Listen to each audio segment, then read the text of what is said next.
दर्शकों, आज का जो हमारा प्रसंग है, आज की जो कहानी है, यह कहानी बड़ी प्रेरणादायक है, बड़ी मोटिवेशनल है। आज हम आपको बताने जा रहे हैं कि अपने घर में यदि कबूतर आते हैं और कबूतर आपके घर में अंडे देते हैं और आपके घर में बैठकर कबूतर गुटरगू की आवाज करते हैं, इसका आपके घर पे क्या प्रभाव पड़ता है। यदि कबूतर आपके घर में अंडे देते हैं तो प्रिय दर्शकों, क्या उनसे आपके घर में गरीबी आती है? क्या उनसे आपके घर का नसीब खुल जाता है? क्या आपका भाग्योदय होता है? यदि आपके घर में कबूतर बैठते हैं और वो दिन भर गुट्टरगू की आवाज करते हैं तो उनसे क्या आपके घर में गरीबी आती है या फिर आपका भाग्य उदय होता है? इस कहानी में आप जानेंगे। वीडियो को हमेशा पूरा देखा करें ताकि आपको संपूर्ण जानकारी हासिल हो। जो लोग आधा अधूरा वीडियो देखकर बीच में छोड़ देते हैं, उन लोगों को सिर्फ आधी अधूरी जानकारी मालूम पड़ती है। और प्रिय दर्शकों, आधी अधूरी जो जानकारी होती है, ये खतरनाक साबित होती है। इसलिए वीडियो को हमेशा पूरा देखा करें। कहानी शुरू करने से पहले जो लोग हमसे नए जुड़े हैं, वो हमारे चैनल को सब्सक्राइब करें। शुरू करते हैं प्रिय दर्शकों, आज की ये प्यारी सी कहानी, ये प्यारा सा वीडियो। प्राचीन काल की बात है। प्रिय दर्शकों, एक नगर में एक मोहन नाम का एक व्यक्ति रहता था। उस मोहन नाम के व्यक्ति के एक पुत्र था जो बिल्कुल नवजात का छोटा था। अब उस नाम के व्यक्ति के घर में एक कबूतर का जोड़ा भी रहता था।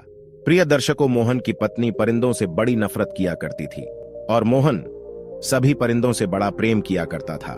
प्रिय दर्शकों, रोज प्रातःकाल कबूतरों को दाना डालता, परिंदों को दाने डालता, पानी डालता, लेकिन उसकी पत्नी बड़ी नफरत किया करती थी।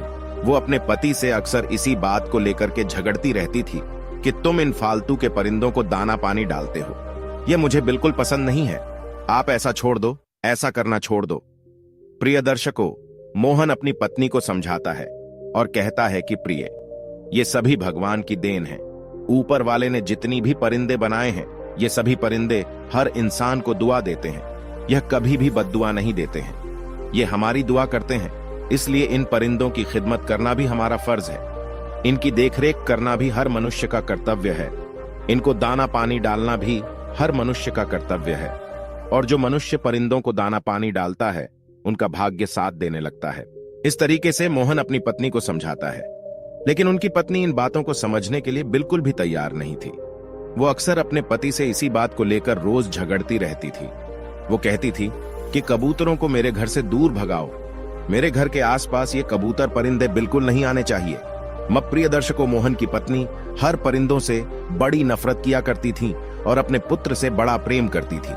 अपने पुत्र को जी जान से भी प्यार किया करती थी, लेकिन परिंदों से और परिंदों के बच्चों से बड़ी नफरत किया करती थी।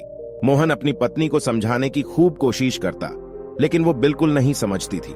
प्रिय दर्शकों, एक दिन की बात है।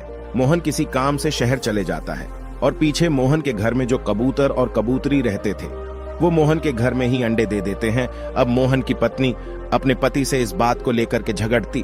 वो कहती कि इन अंडों को दूर भगाओ, मैंने पहले ही कहा था कि इन कबूतरों को घर में मत रखो, लेकिन तुम मेरी एक नहीं मानते हो।